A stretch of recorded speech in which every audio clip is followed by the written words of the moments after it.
you're going to get in your car. If you want to get in your car, put the pedal to the metal, move it on out of there.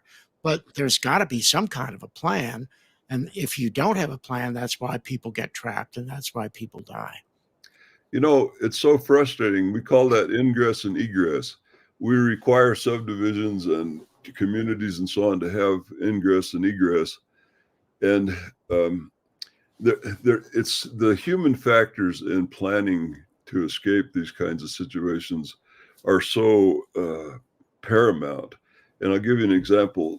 Lake Tahoe, which is another disaster waiting to happen, windy little driveways and little roads and so on, where people with tens of millions of dollars homes live and interspersed with other folks and so on. And the city, the municipalities there have long believed that they have sufficient highways and ingress and egress to get people out of there in about 3 hours. And they just, a group of people there, different groups, pooled their money and they had a study done.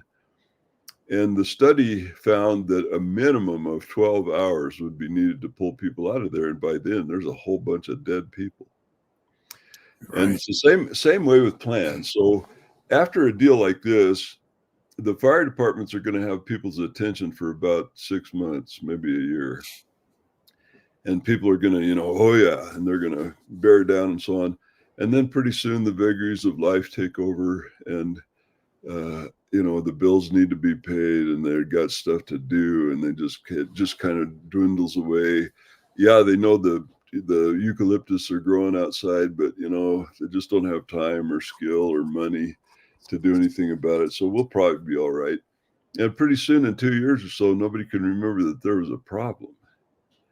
And so in some ways, government is really hamstrung because there are people working in Los Angeles and in San Diego fire and different places. They're all over the place there who absolutely are committed to the things that you just talked about in terms of planning and helping people understand what to do and so on.